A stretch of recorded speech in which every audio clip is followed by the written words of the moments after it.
Mês de julho, clima seco, muito frio, as doenças do inverno estão aí, né? Então vamos falar aqui um pouco sobre essas doenças que afetam muito, principalmente os dois extremos da idade, as crianças e os idosos, né?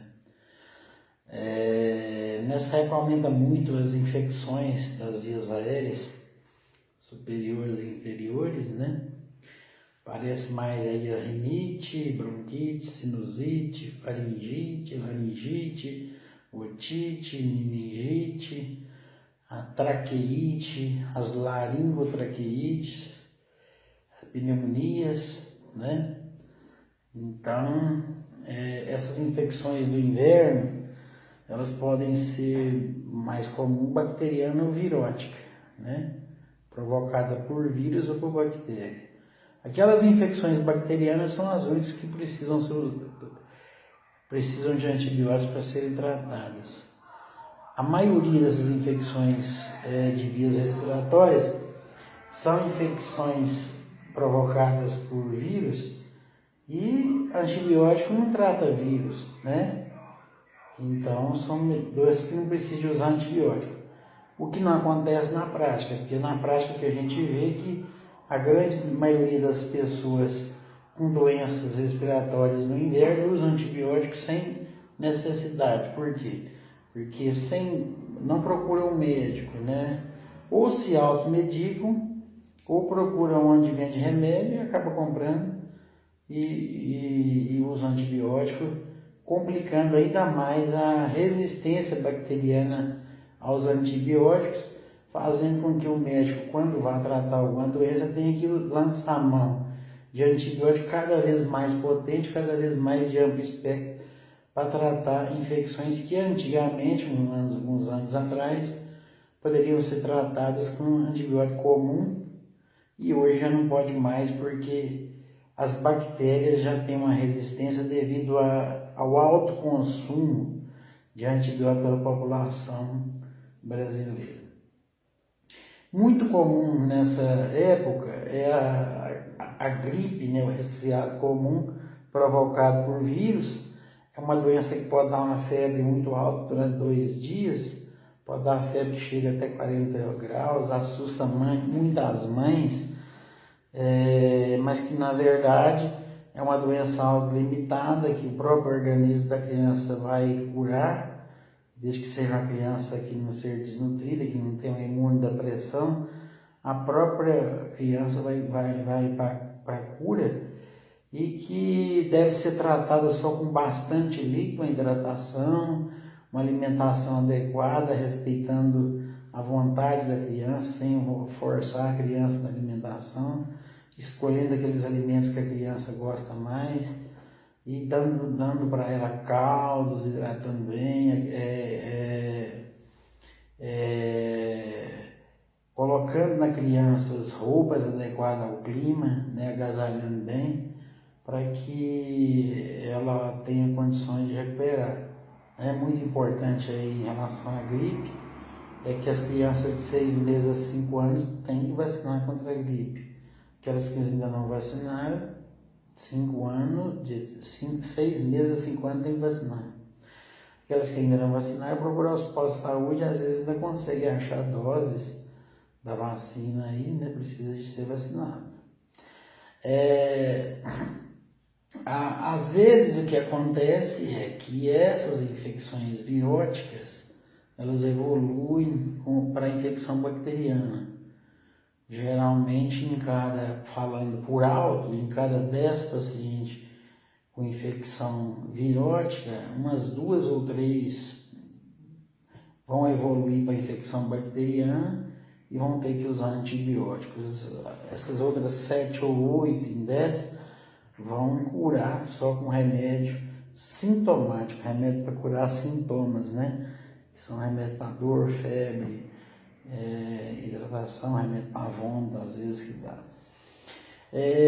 Outra muito comum é a infecção de garganta, né? Que pode ser a faringite ou a amigdalite. As amígdalas, aquelas 2 bolinhas que a gente tem na garganta, Ali você pegou a garganta, a gente vai ter as duas bolinhas aqui, as amígdalas, e o resto é a faringe. A gente vai poder ter a faringite e a amigdalite virótica, produzida por vírus, não vai precisar de antibiótico, só remédio para dor e febre, às vezes a gente precisa de um anti-inflamatório, porque dá muita dor para engolir, e às vezes a gente tem que lançar a mão do anti-inflamatório. Elas podem ser viróticas ou a gente pode ter a amigdalite e a faringite bacteriana, que aí a gente tem que usar um antibiótico para ir para a cura. Muito importante a gente saber que aqueles pacientes que trocam válvula cardíaca, que fizeram cirurgia para trocar válvula cardíaca, muitas delas evoluíram para um problema nas válvulas cardíacas por causa de uma infecção de garganta mal curada, por exemplo. Streptococcus, que provoca infecção de garganta, ele tem um tropismo, ele tem uma atração muito grande pela válvula cardíaca e às vezes ele vai lá e provoca um processo infeccioso nas válvulas cardíacas e leva a uma disfunção valvular por exemplo, a amigdalite bacteriana maltratada. Uma outra coisa que pode acontecer é essa infecção bacteriana das amígdalas por estreptococo afetar o rim, dando, principalmente em crianças, o que a gente chama GNDA, que é glomerulonefrite difusa aguda pós-streptococcus, que é uma nefrite no rim, que leva a criança a inchar, urinar sangue, aumentar a pressão, tem que ser tratado e pode às vezes levar a complicações renais definitivas. E a outra coisa que pode acontecer é a febre reumática, que é uma doença provocada às vezes por complicação de amígdala. Então, uma coisa que às vezes pode ser simples, né? Pode complicar por uma simples infecção de garganta e pode ser curada com uma dose de injeção de penicilina ou às vezes com três ou 5, 6 comprimidos, um por dia, resolveria o caso. Uma outra coisa muito comum são as rinites, que é a infecção das fossas nasais. Essas rinites, a maioria das chamadas de rinite sazonal, aquelas que vêm na época do clima seco, né? Levando a obstrução nasal, ou a coriza, prurido nasal, crise de espirros, incomoda muito o paciente. O tratamento, a maioria das vezes, é só com soro, às vezes a gente tem que lançar a mão de um descongestionante nasal tomado pela boca. Raramente a gente lança a mão de algum medicamento vasoconstritor nasal de uso nasal. A gente vê que pacientes que têm rinite crônica que são viciados naquele remedinho de pingar no nariz para ter o alívio, né? Então, tem que ser tratado por médico, evitando a automedicação, principalmente desses vasoconstritores nasal. Aumenta também no inverno a presença de conjuntivite, porque acaba que a gente fica mais aglomerado, as salas de aula ficam mais fechadas, os ambientes públicos, tipo igrejas, ficam mais fechados por causa do frio, e a transmissão das doenças fica mais fácil. As otites, que as infecções de ouvido, aumentam também. Essas otites elas podem ser viróticas, pode ser bacteriana, pode ser por fungo, e muitas vezes essa otite pode ser só uma otite externa ou pode ser a clássica, que é a otite média aguda, bacteriana. O principal sintoma é a dor de ouvido, né? Essa otite não tratada ela pode levar a uma otite média aguda supurativa, que é quando o ouvido dá uma otorreia, ele escorre pus, né? Então tem que ser tratado. A maioria das vezes o sintoma é dor, coceira no ouvido, às vezes quando já vê já está escorrendo. Uma outra doença é a laringite. Na laringe é onde está situada as cordas vocais. O principal sintoma da laringite é a rouquidão, né? Clássico na criança é a laringite estridulosa, aquela rouquidão que dá na criança, às vezes com crise de laringite, principalmente à noite. A criança deita, dorme bem, quando os pais vão ver à noite, ela está com aquela crise de estridor na laringe, que é aquela... Quem já viu o filho assim sabe do que eu estou falando. Tem que correr para o hospital, às vezes tem que servir adrenalina, oxigênio para tirar daquela crise. A crise de laringite, ela tem que ter muito cuidado com ela, que ela pode levar a um edema da glote, que está lá na laringe, e levar até a uma parada respiratória em casos raros, né? Especialmente na prática a gente não vê acontecer isso, casos raros, mas pode acontecer. Então tem que ser tratado pelo médico, tem que ser levado ao pronto-socorro para poder tratar.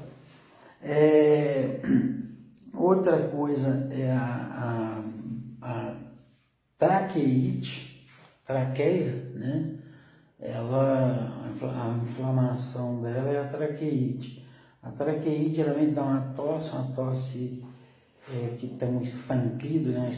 A tosse metálica, a tosse metálica seca, pode às vezes dar aquela laringotraqueite,